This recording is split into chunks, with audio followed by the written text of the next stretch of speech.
No quiero extenderme demasiado porque tenemos por delante una agenda muy interesante,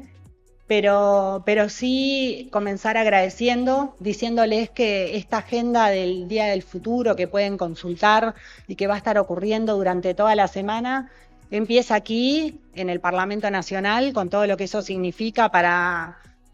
hacer historia y sobre todo construir futuro, pero que empieza aquí hablando sobre educación y termina en muchísimos centros y liceos de todo el país, donde también vamos a ir a generar esos espacios. Nos gusta eso de plantearnos como desafíos, esta cosa de que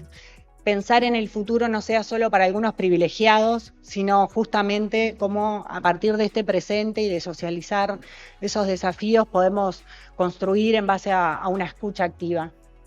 Por eso también en esta primer actividad que coorganizamos con la Cátedra UNESCO CLAE de Transformaciones Sociales y Condición Humana, nos parecía justamente muy importante poder, desde esa mirada y desde esa perspectiva, hacer un primer aporte para seguir construyendo en lo que es un ciclo que se abre, que ya desde el año pasado la diaria con la cátedra hemos venido justamente apuntalando desde una perspectiva de educación, de apoyo a la educación, y en ese sentido estaremos cerrando esta agenda en coordinación y con una fuerte apuesta a la educación pública que vaya así ha sido y ojalá siga siendo uno de los grandes orgullos sobre los cuales tenemos que seguir trabajando muchísimo más como país. Sin ir mucho más, invito entonces a Luis Carrizo, coordinador de la cátedra, que nos contará un poco cómo vamos a estar transitando la mañana de hoy. Y nuevamente agradeciéndoles enormemente por su presencia, no solamente a quienes nos acompañan, por supuesto, como panelistas, a todo este público, y si me permiten, muy especialmente desde la diaria, siempre a nuestra comunidad y a todas esas personas que desde hace ya 20 años, el año que viene cumplimos 20 años, y sabemos que es posible gracias a que existe una comunidad que nos sostiene, así que también permítanme hacer ese agradecimiento muy especial. Bueno, bienvenidos y damos comienzo a la actividad. Muchas gracias.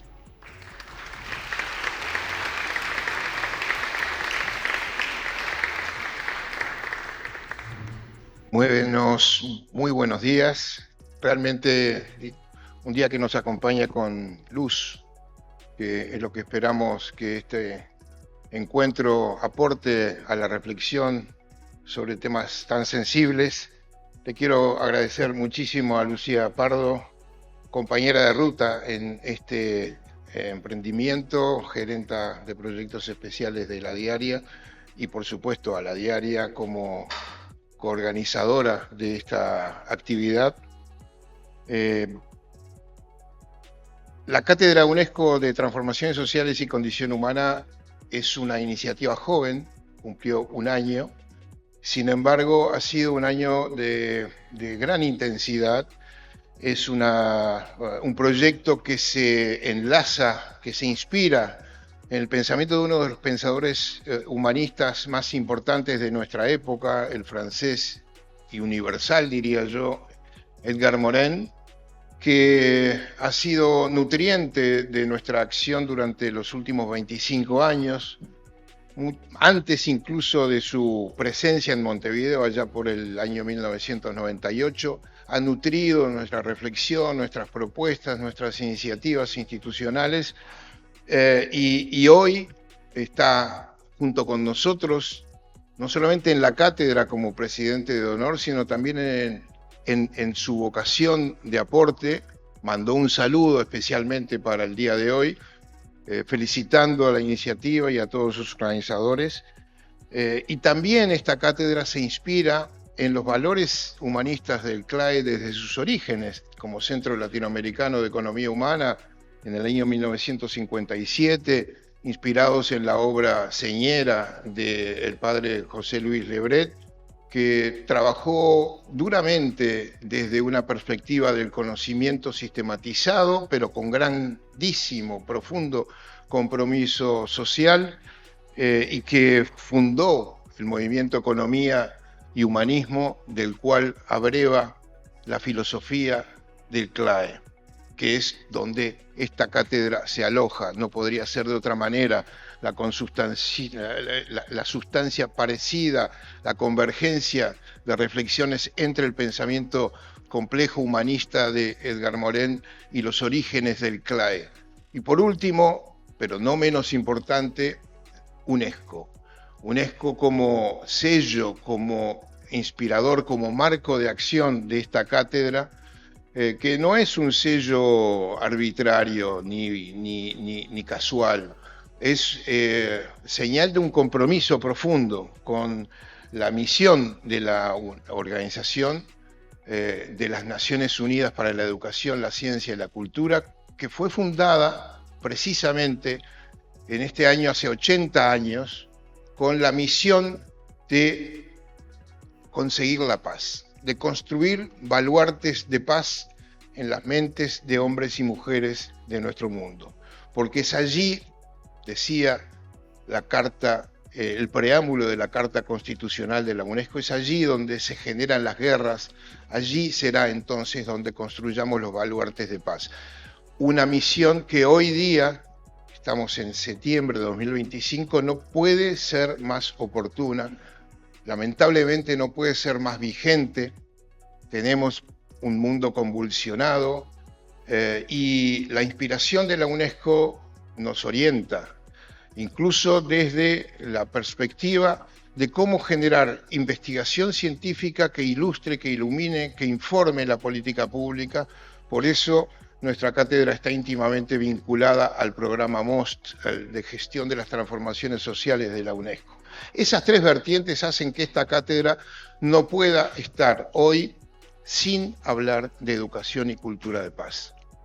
De hecho, en nuestro panel, al cual nos referiremos dentro de unos minutos, se encuentra la especialista en educación de la Oficina Regional de UNESCO Montevideo, la señora Selmira May, que nos va a hablar de la recomendación de la UNESCO del año 2023 sobre educación y cultura de paz. No es algo protocolar, no es un documento vacío, es una hoja de ruta a la que tenemos que atender desde los distintos ámbitos de actuación a los que nos debemos.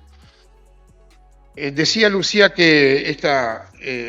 actividad es la primera, el lanzamiento, por supuesto, de una serie de conversatorios que nos llevarán en Montevideo, en Maldonado, en el interior del país, a discutir cuestiones que tienen que ver con solidaridad, con construcción colectiva de los saberes, con una reflexión ética de la paz y cómo conseguirla. Pero este lanzamiento es algo muy relevante por varias razones. Primero que nada, porque nos aloja esta casa de todos. Primero que nada porque aquí la casa de la democracia es donde comienza a nutrirse la cultura de paz, donde debería, donde debe y donde lo hace, se nutre la cultura de paz de nuestro pueblo. Segundo, porque contamos con invitados que desde sus distintos ámbitos de actuación aportan a la reflexión de una manera no solamente crítica, sino comprometida. Tenemos la dicha de contar como expositor principal para esta actividad a nuestro querido colega y amigo, el doctor Germán Gutiérrez, que es el presidente de la Unión Internacional de Ciencias de la Psicología. Esto no es menor. Sabemos muy bien que las bombas también tienen que ver con una mirada, una filosofía de vida, una forma de concebir el mundo. Y la forma de concebir el mundo también pasa por la psicología, por cómo entendemos nuestra vida cotidiana, cómo entendemos nuestro futuro, cómo comprendemos nuestros conflictos. Germán es un psicólogo colombiano, como decía, educado en la Universidad Nacional de Colombia y en la Universidad de Texas en Estados Unidos. Desde hace 26 años es profesor de la Universidad Nacional de Colombia, donde dirige un laboratorio y un grupo de investigación en el que mediante el uso de métodos comparativos estudia la evolución de procesos cognitivos, motivacionales y sociales en diversas especies, incluyendo los humanos. La necesidad de construir un nicho adecuado para su trabajo científico lo ha conducido a asumir tareas de liderazgo en su propia disciplina y en ciencia en general a nivel nacional, regional e internacional. Él, como presidente de la IUPSIS, permítanme hacer una nota personal en este sentido, ha tenido desde hace, bueno, es el primer latinoamericano que preside esta organización internacional de larga data, la más importante a nivel mundial en el campo de las ciencias psicológicas, fundada en 1885 y que cuenta con más de 90 estados miembros representados, Uruguay incluido, y tenemos aquí colegas de la Coordinadora de Psicólogos del Uruguay y de la Sociedad de Psicología del Uruguay, que son los miembros actualmente representantes de Uruguay en esta unión, pero no solamente en el liderazgo institucional más burocrático de la Unión. En la filosofía de Germán, con quien hemos conversado largamente en los últimos años, está la idea de la necesidad de que las asociaciones profesionales se involucren decididamente en la contribución a la reflexión y a la construcción de paz. Por eso también, y esto me da mucho orgullo decirlo, ha propuesto en su presidencia una fuerza de tarea presidencial, un grupo asesor, un equipo asesor de la presidencia en diplomacia científica en psicología, que pretende precisamente contribuir desde una perspectiva diplomática de alentar desde la psicología encuentros, diálogos constructivos para la paz. Y a mí me da mucha satisfacción y alegría no solamente ser integrante de ese comité ejecutivo de la IUPSIS desde el año pasado en la Asamblea de Praga, sino además haber recibido la invitación de Germán de integrar ese grupo de tareas sobre diplomacia científica en psicología. Tenemos mucho para andar. Esta actividad de hoy es un hito que nos va a permitir nutrir esos debates. No quiero terminar esta primera intervención sin agradecer especialmente al Parlamento, a la Diaria, pero también a la UNESCO, la oficina regional, que tenemos aquí la representación de su director, Ernesto Fernández Polcuch, y de tantos otros colegas, de Giselle Burbano, especialista del sector de ciencias sociales y humanas, sino también a la Embajada de Francia con su nueva embajadora, que nos ha contribuido también a pensar este ciclo de tareas. El año pasado, para mostrarles simplemente una pequeña nota, culminamos el ciclo de conversatorios con este suplemento especial que decidimos llamar Pensar Complejidad, que tiene las relatorías de todo el ciclo 2024 y que fue elaborado en conjunto con la Diaria, con más de 4.000 ejemplares físicos y 40.000 digitales distribuidos por todo el país y más allá, donde la Cátedra UNESCO contribuye una vez más, y gracias también a los apoyos de la Embajada de Francia, para que esto sea posible. Tendremos más tarde, a partir de las palabras que nos entregue Germán, una discusión, un intercambio riquísimo, yo espero, estoy seguro, riquísimo, con panelistas que son orgullo de este país. No de nadie en particular, sino del pueblo en general. Tenemos al doctor Rafael Radi, tenemos a la señora Selmira May, tenemos al director de educación Gabriel Chirichi, al profesor Gabriel Chirichi, y tenemos finalmente al padre Mateo, director del movimiento salesiano, y que ha traído a una cantidad increíble de jóvenes desde el movimiento Minga, que ha trabajado y que están acá acompañándonos, y quiero pedirles a todos un fuerte aplauso para ellos.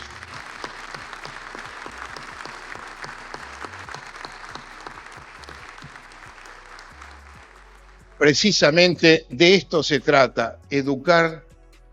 en cultura de paz. Y para eso estamos desde las más encumbradas figuras de la ciencia hasta los jóvenes, adolescentes que están trabajando en condiciones de grandes desafíos y que nos señalan también ellos el camino. Así que, bueno, cerrando esta primera presentación, invito al doctor Gutiérrez a acercarse, a darnos su palabra sobre ciencia para la paz. ¿Qué tema que le propusimos? Por favor, Germán, gracias.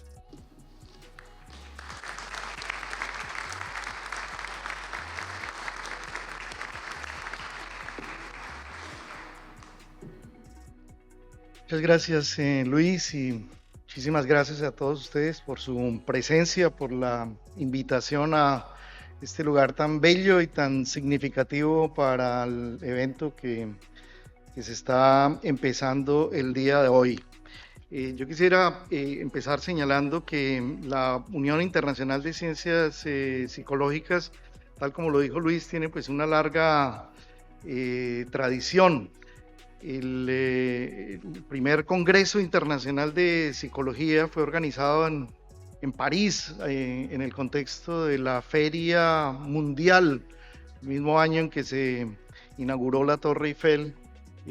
Los psicólogos de la época en Europa consideraron que era una ocasión muy apropiada para hacer como una especie de lanzamiento de la psicología en un contexto internacional. Por supuesto, internacional para la época quería decir los poquitos países europeos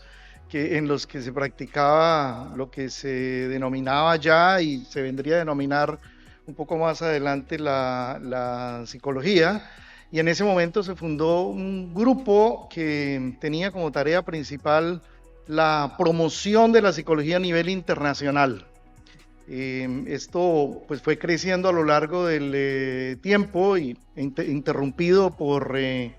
las dos grandes guerras en Europa que se convirtieron en alguna medida en guerras mundiales. Hicieron crecer a la psicología en muy diversos sentidos. En un siguiente momento de la historia de eso que hoy en día es la Unión Internacional de Psicología, a propósito de la terminación de la Segunda Guerra Mundial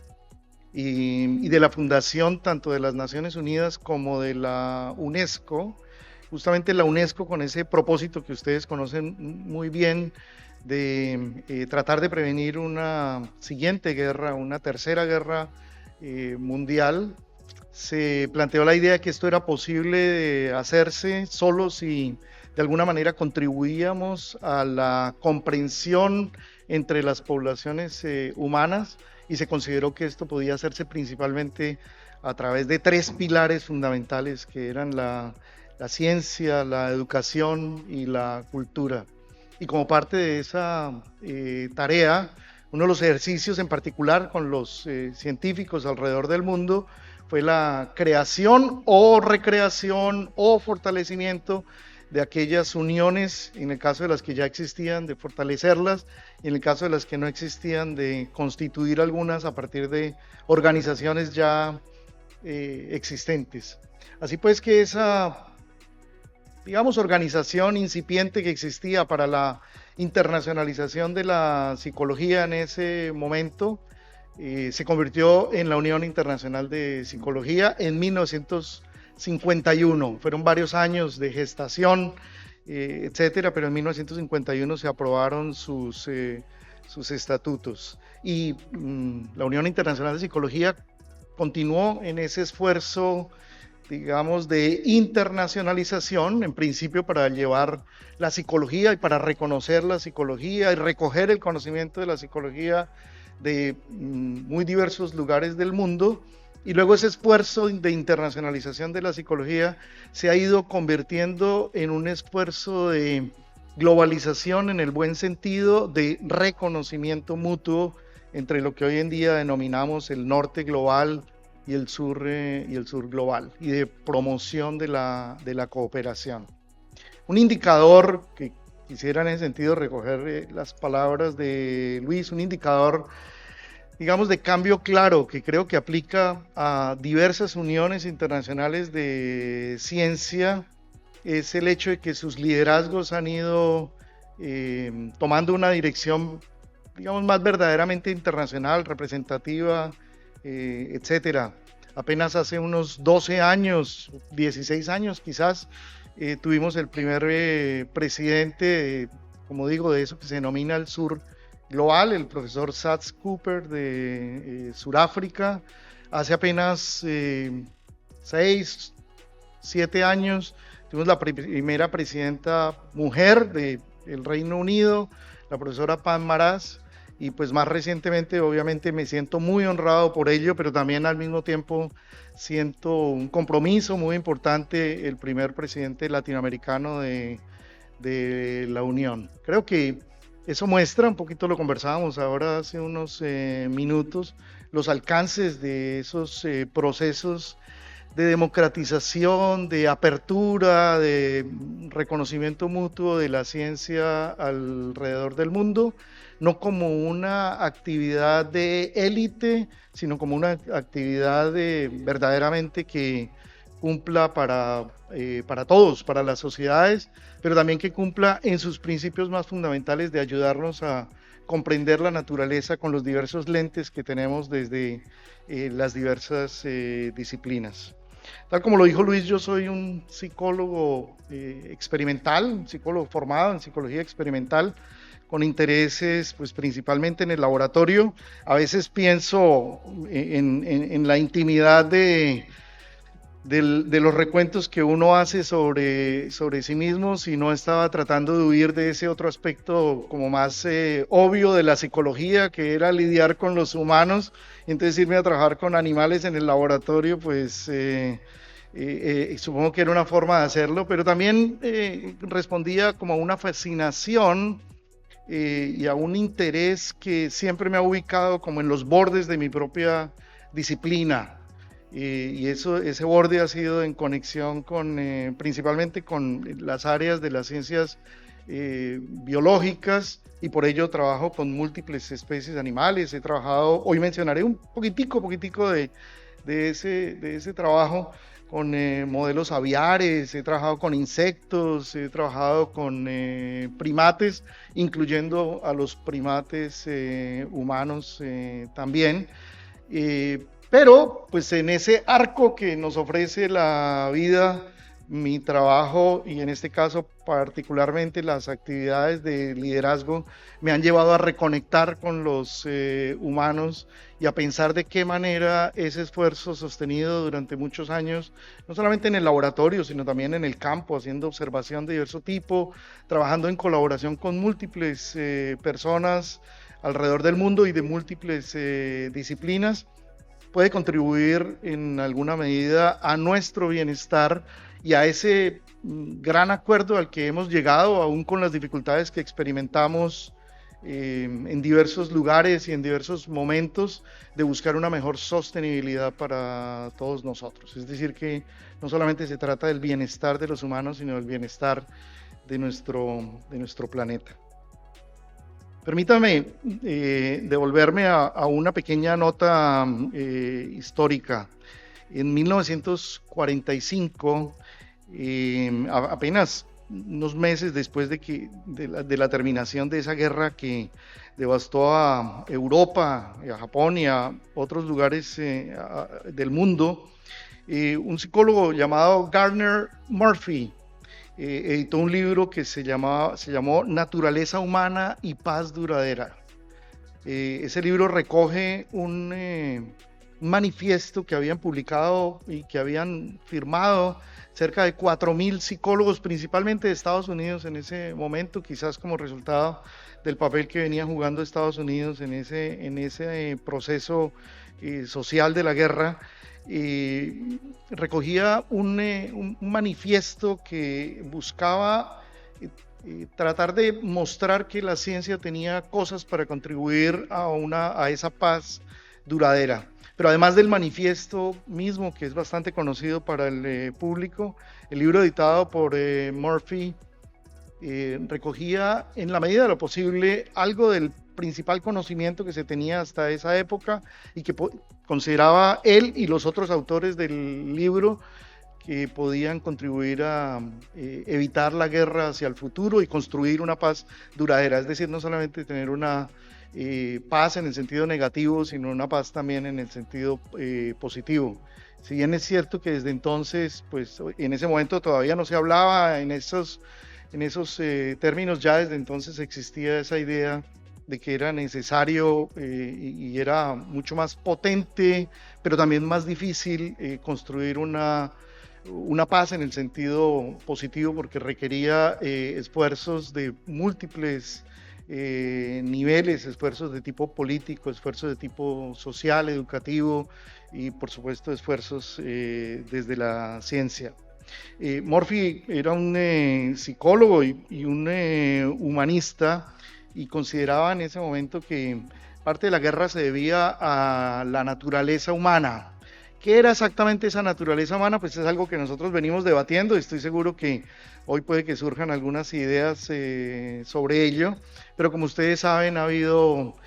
algunas distinciones que se han hecho en ese sentido. Cuando hablamos de naturaleza humana nos estamos refiriendo a esa naturaleza resultado de nuestra evolución, esa naturaleza biológica, si se quiere, aunque a mí no me gusta mucho el término o las implicaciones de esa distinción entre lo biológico y lo social, pero hacía referencia a eso, o naturaleza humana hacía referencia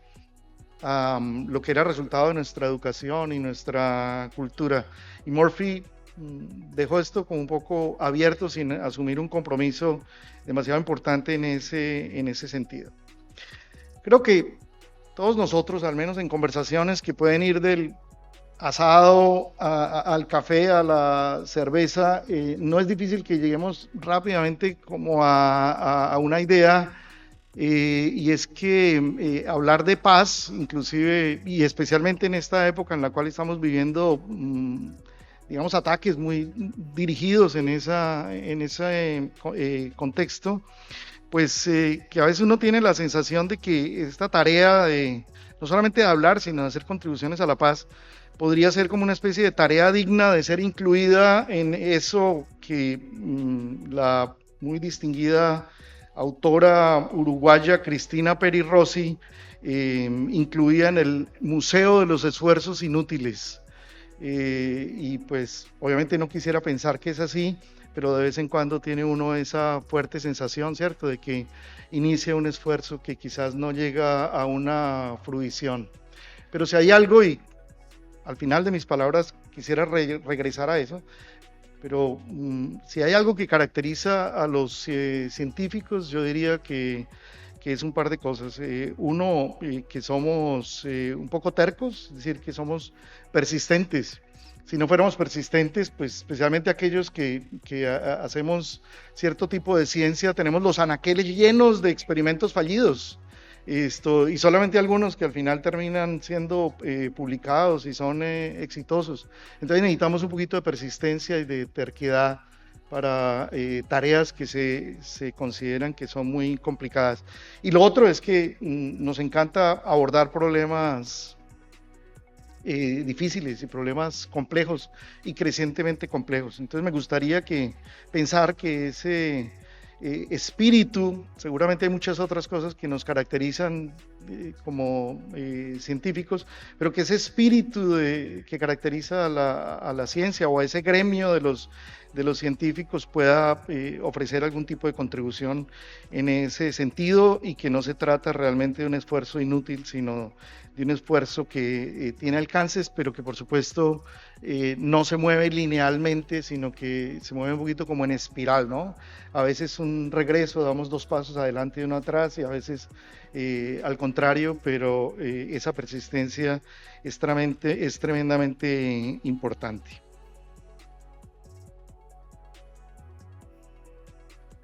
Entonces, algo que es muy importante, y eso lo digo por mi propia experiencia, es que hay una comodidad, como lo planteé hace unos minutos, hay una comodidad en estar como un poco en esa torre de marfil, pero esa comodidad es una comodidad que es una especie de lujo. Solamente nos podemos dar ese lujo en tiempos, llamémoslo así, normales, en tiempos de tranquilidad, en tiempos en los cuales podemos avanzar a paso acelerado en nuestro propio pequeño espacio de trabajo, pero hay otros momentos en que, ya sea por deseo propio o porque nuestras sociedades nos lo exigen, somos llamados a responder a esas sociedades, y yo creo que eso no lo debiéramos olvidar nunca. El estar en la Torre de Marfil a veces nos ha conducido a ser un poco arrogantes, a mirar con desprecio a un público que debiera poder entender qué es lo que estamos haciendo, y a ese público incluye, por supuesto, muchos estamentos, incluyendo a quienes financian nuestro trabajo, a quienes recogen nuestro trabajo para las políticas públicas o para contribuir a ese público. Entonces, no creo que sea realmente muy útil que nosotros nos mantengamos aislados y que sea inclusive éticamente posible mantenernos aislados de esa sociedad. Por otra parte, la ciencia ha sido a veces tanto parte de la solución como parte del problema. Solamente para darles un par de ejemplos, y esto, cuando digo que a veces somos parte del problema, no quiero decir que hubiéramos anticipado que fuéramos parte del problema. A veces lo hacemos como parte de la creación de una solución a un problema particular. Les doy dos ejemplos, uno de mi propia disciplina y uno de otra disciplina. Todos sabemos que el desarrollo de los pesticidas, principalmente con importantes contribuciones desde la química, pues trajo soluciones muy importantes para la agricultura, ¿cierto? Para mejorar la productividad de nuestros suelos y de nuestras tierras, pero también al mismo tiempo pues ha producido no solamente contaminación de nuestras aguas, de nuestras tierras, etcétera, sino que inclusive desde el punto de vista biológico ha tendido a promover una resistencia de esos mismos organismos a los que se pretendía pues eliminar, porque aparentemente hacían, o sin el aparentemente, hacían daño a tales cultivos. En la psicología misma, quizás algunos de ustedes que estén en el área puedan reconocer la idea de que por ahí, a principios de 1900 se desarrollaron las pruebas psicológicas para evaluar la inteligencia. El objetivo de Alfred Binet, famoso psicólogo francés, que desarrolló las primeras pruebas de inteligencia, su objetivo era fundamentalmente un objetivo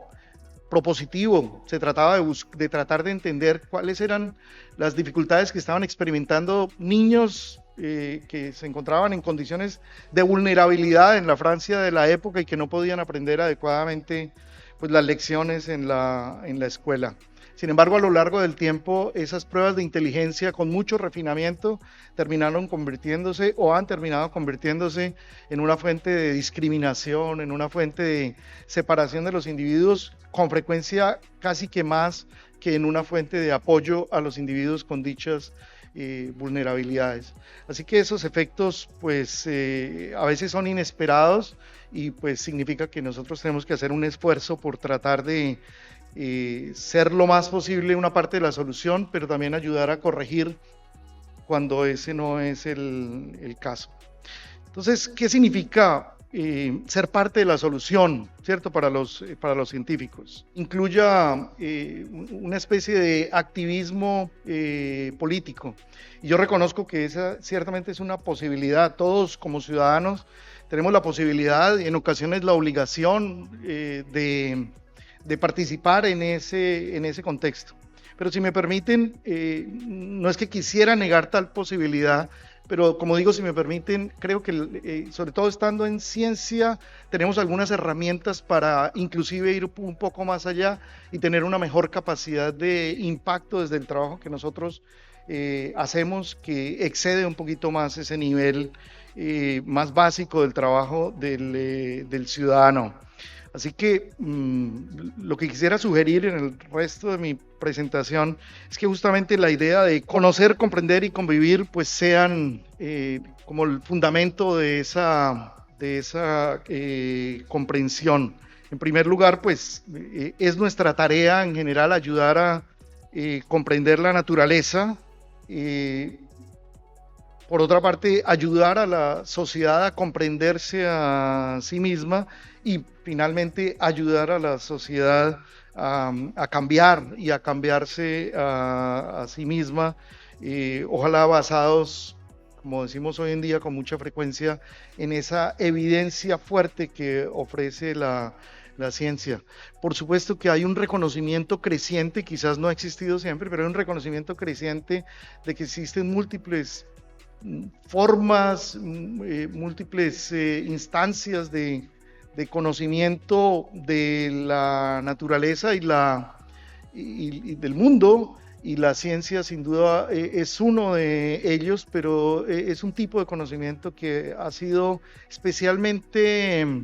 que ha rendido un fruto especial, no solamente a través de la tecnología, sino de la posibilidad de una comprensión de ese mundo basado en unos criterios de lo que consideramos evidencia en ciencia. Entonces, en ese primer nivel, nos pudiéramos devolver un momentico a conocer esto. Quisiera señalar algunos ejemplos particulares. La ¿cierto? Nos ha mostrado a lo largo del tiempo que la investigación de diversos órdenes pues ha salvado la vida de millones de personas. Todos hemos compartido ese momento de la pandemia más reciente, pero también de múltiples epidemias previamente que quizás solamente pues tuvieron impacto en quienes las conocieron, en los expertos, porque no tuvieron el alcance de esa pandemia por COVID. Por otra parte, también en años recientes, a pesar de que hay un negacionismo creciente, especialmente en ciertos contextos geopolíticos, los conocimientos adquiridos desde múltiples disciplinas sobre cambio climático nos vienen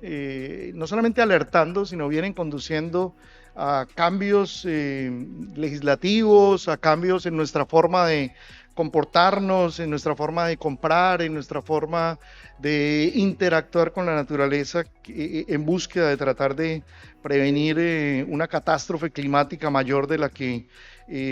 venimos viviendo. Y por otra parte, otro tipo de trabajos, para darles un ejemplo de mi propio trabajo, yo utilizo una especie aviaria. Una de las áreas o líneas de investigación que llevamos a cabo durante algún tiempo fue tratar de determinar por qué había habido tanta investigación sobre ese modelo aviar particular que yo había estudiado, que se había estudiado fenómenos de aprendizaje durante muchísimo tiempo, por qué se habían utilizado solamente machos en ese trabajo. Entonces, aunque la historia es mucho más larga y daría para una presentación, digamos, extendida en sí misma, lo que descubrí fueron un par de cosas. Primero, había razones prácticas para ello. Esas razones prácticas pues incluían que los machos pues tendían a comportarse de una manera más explícita, a aproximarse a un objeto que ayudaba a predecir la presencia, en este caso, de una hembra, mientras que las hembras, yo estudio aprendizaje en aspectos de la reproducción, mientras que las hembras pues no mostraban el mismo tipo de comportamiento. La explicación de los investigadores hasta cierto momento era sencillamente que los machos aprendían y las hembras no aprendían. Y simplemente cambiando el lente, gracias por aquellos que están volteando los ojos, me parece acertado. Esa fue la misma reacción que tuvimos algunos cuando conversábamos de estas historias, pero eso era lo que decía la literatura. Creo que no es difícil verlo. Y lo que mostramos a lo largo de nuestro trabajo fue que en realidad las diferencias en la expresión del aprendizaje entre machos y hembras en esta especie particular respondían a diferencias evolutivas y diferencias ecológicas, pero que en esencia los mecanismos eran idénticos. Estoy seguro que para ustedes esto sería un resultado obvio, pero no estaba documentado en la literatura y no era reconocido como tal en la literatura. Entonces es necesario hacer las contribuciones, demostrar las cosas específicamente, un poco para que los mensajes lleguen, a pesar de que esos mensajes pues, puedan ser reconocidos en otros momentos. Un siguiente nivel es ese nivel de la comprensión, ¿cierto? La ciencia es un lenguaje que podemos compartir alrededor del mundo, de pasar de ser una ciencia altamente elitista, que todavía lo es, por supuesto, especialmente en ciertas áreas y niveles. Hemos vivido un proceso de democratización de la ciencia, con mayor acceso al trabajo. Ahora no tenemos que enviarle a nadie nuestras copias, como pasaba en mis primeros años, recibíamos 25 copias de la revista en la cual habíamos publicado y se la enviábamos a algunas personas por correo, ¿cierto? Del antiguo, de manera selecta. Ahora distribuimos nuestro trabajo en diversos lugares. El otro día, con muchísimo placer, y perdónenme la autorreferencia acá, pero me encontré que alguien en árabe había citado nuestro trabajo, entonces el artículo estaba pues todo en árabe y nuestro trabajo publicado pues en inglés, y eso no hubiera ocurrido hace 25 años y ciertamente no hubiera ocurrido inclusive hace 10 o 15 años. Inmediatamente ahora estoy siguiendo a ese investigador en Arabia Saudita que está citando nuestro trabajo porque está haciendo cosas relacionadas con las nuestras. Entonces ese objetivo de comprender en ciencia pues tiene implicaciones muy importantes, y quisiera acá citar un par de ideas históricas y un par de ideas un poquito más nuevas de psicología que nos ayudan a hacer que esta disciplina haga contribuciones a esa idea de paz. Quizás algunos de ustedes puedan reconocer el trabajo o recordar el trabajo de dos investigadores norteamericanos muy conocidos, aparecen en todos los textos de psicología, Roger Milgram y Philip Zimbardo. Ellos hicieron estudios de laboratorio, en el primer caso sobre obediencia, ponían a personas a que le pusieran aparentes choques eléctricos a alguien para que aprendiera una tarea, y lo que era falso, el otro era un confederado y simulaba solamente que estaba recibiendo el choque, y eran buenos actores, entonces la simulación era muy real, y lo que descubrieron era que un número muy importante de personas en efecto le daba choques al otro, inclusive choques que se decían la escala que tenía al frente que podía ser mortales para el otro, y no tenía problema en seguirle aplicando aparentes choques al otro para que en obediencia de la tarea que le había puesto el investigador. En el caso de Zimbardo es muy conocido el famoso experimento de Stanford, porque inclusive ha sido pues, pasado a una película, pero es bastante conocido entre el público, de la prisión de Stanford, ¿no? Que apenas duró como unos 15 días. Y en esto el trabajo era sobre roles, también un poco sobre obediencia, pero sobre todo sobre roles, sobre cuál es mi rol y cómo cumplo yo con ese rol, no importa que eso tenga consecuencias no éticas. El trabajo es conocido y no quisiera concentrarme en ello, sino para decir un par de cosas. Por mucho tiempo, tanto Zimbardo como Milgram y la literatura se concentró en la idea en que todos los humanos teníamos un potencial para hacer daño a otras personas, lo cual conduce un poquito como a una desesperanza, ¿cierto? A la idea de que cualquiera podría hacer.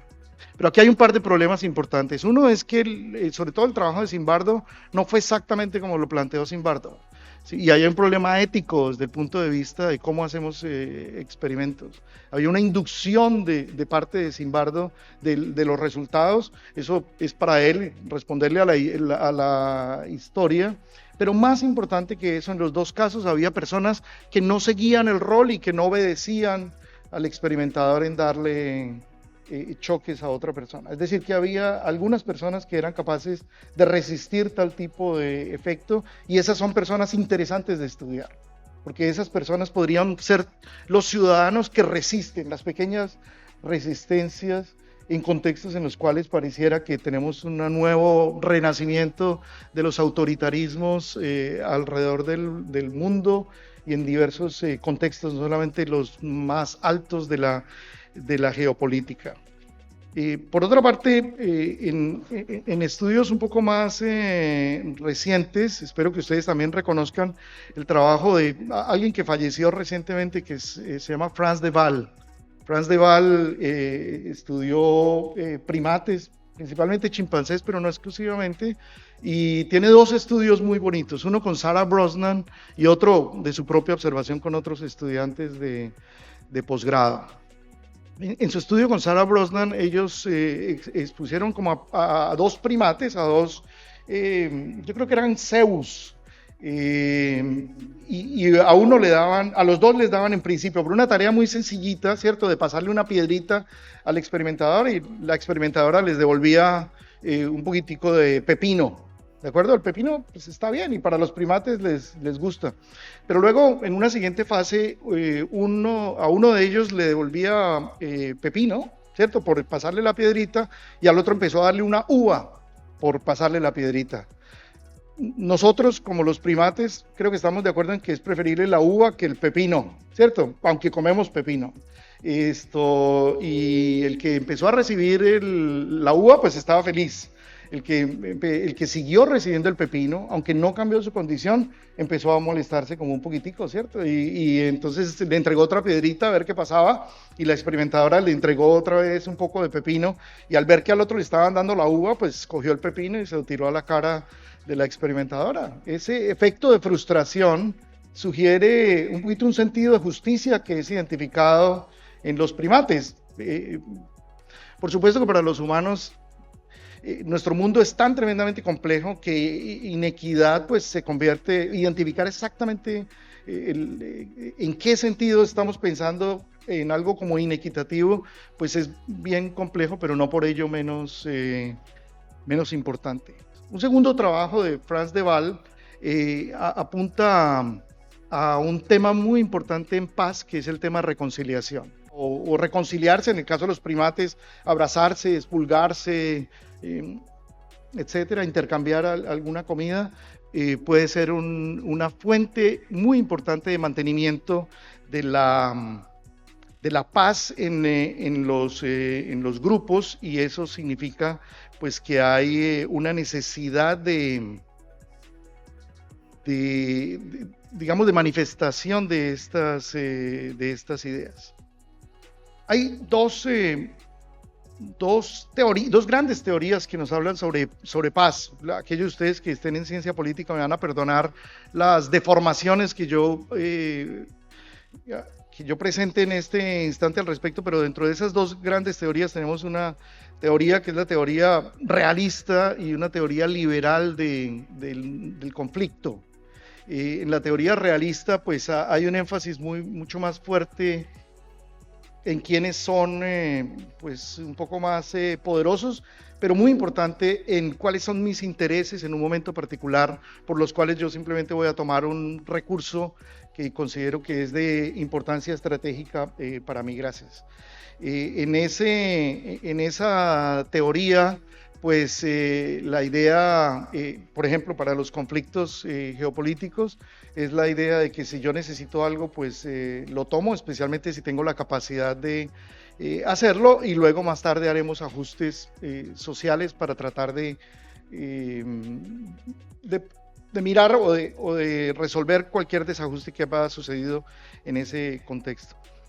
En la teoría liberal, pues se basa en otro tipo de ideas, en ideas que con frecuencia cogemos en las sociedades contemporáneas, como educación, aspectos culturales, la construcción de valores democráticos, de derechos humanos, etc. No es que las dos teorías sean totalmente contradictorias, pareciera ser que hay momentos particulares en los cuales una u otra es un poco más aplicable, y para ello se ha utilizado una estrategia que es muy común a 4 disciplinas particularmente: las matemáticas, la biología, la economía y la psicología, ¿cierto? Que a través de teoría de juegos han desarrollado ideas y conclusiones acerca de que la forma en que nosotros resolvemos un juego, ya sea un juego de suma cero en el cual usted pierde y yo gano, o viceversa, o de no suma cero, dan lugar a estrategias muy diferentes en los dos casos. El conocimiento que tenemos sobre ello pues es profundo, y ojalá tengamos como oportunidad de hablar un poco sobre ello en la conversación que continúa. Pero hay otro par de ideas que provienen también de trabajo interdisciplinario que incluye la antropología, la sociología, la psicología. Dentro de ellos, pues, encontramos cosas como el tribalismo, ¿cierto? En el cual la idea de que somos más parecidos y favorecemos a aquellos que son más parecidos a nosotros, no solamente aquellos con quienes compartimos nuestros genes, sino también con quienes compartimos otras características, y que pareciera estar en la base de acciones de racismo y de clasismo y de profundas divisiones que dan lugar a inequidad en nuestras sociedades. Y uno de ellos que mencioné hace un ratico, que es el de venganza y no perdón, que obviamente percibimos en algunas comunidades más que en otras. Entonces allí, como en el caso de los estudios de Zimbardo y de Milgram, creo que a quienes vale la pena estudiar, no solamente a quienes fallan en esa tarea de perdonar, sino en quienes tienen éxito en esa tarea de perdonar. La última idea es la idea de convivir. Es,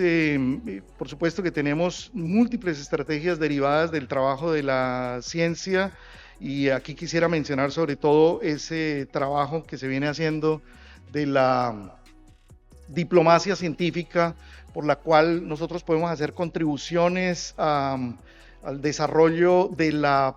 paz desde la ciencia, principalmente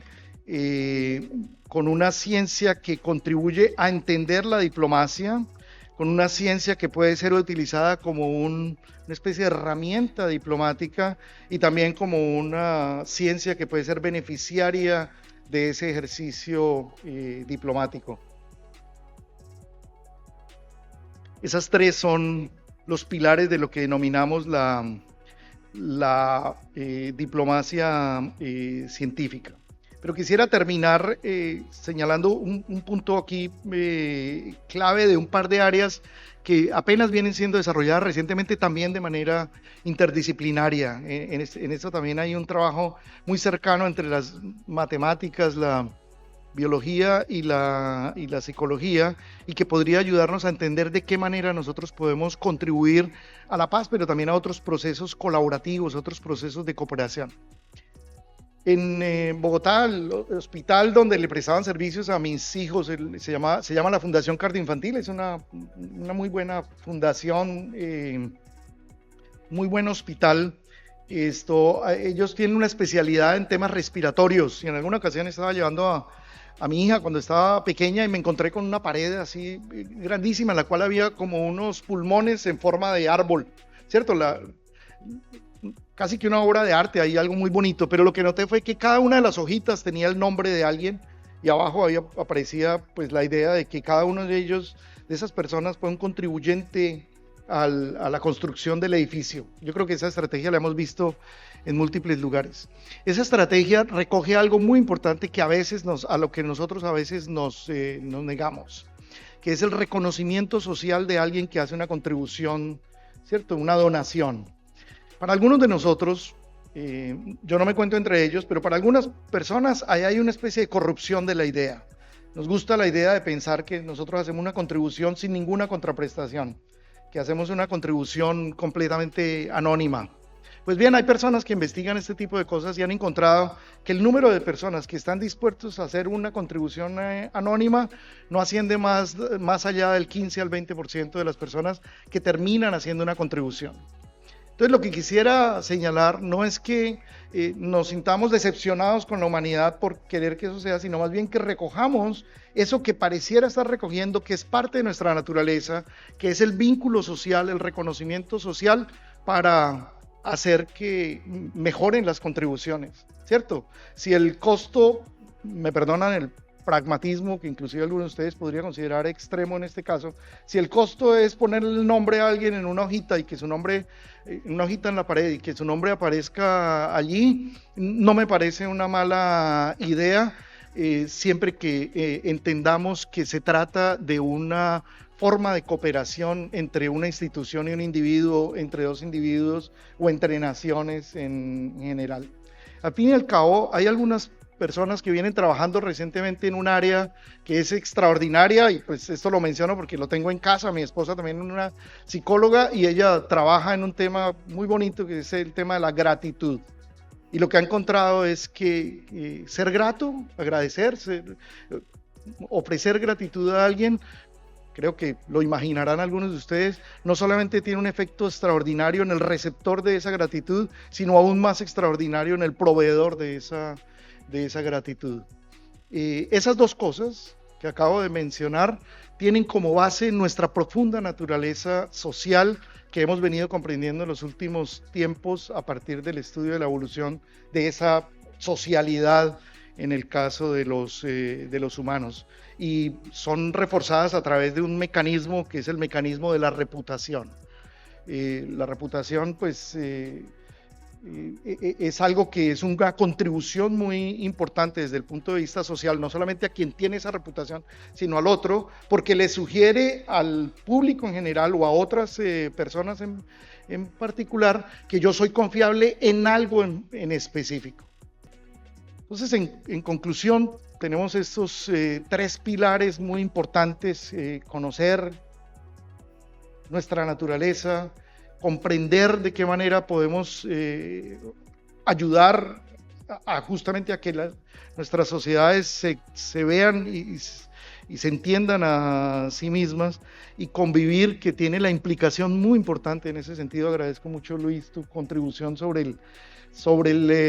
título, porque tiene el significado profundo de que es convivir, de que convivir significa vivir armoniosamente con el otro, aunque el otro sea diferente a nosotros. Y en esa idea de que los científicos tenemos cabezas y a veces corazones fríos, no creo que ese sea el caso, pero la idea de que contribuyamos a esa vida armoniosa entre los individuos, pues sería un logro tremendamente importante para la ciencia. Termino no tanto con el texto de lo que aparece allí, sino con la bonita imagen que el International Science Council ha recogido de estos nudos para sugerir que es la forma en que nuestras comunidades, en este caso de científicos, pero también nuestras comunidades sociales, pueden trabajar creando nodos particulares que fortalezcan ese trabajo y que nos unan unos a otros. Muchísimas gracias.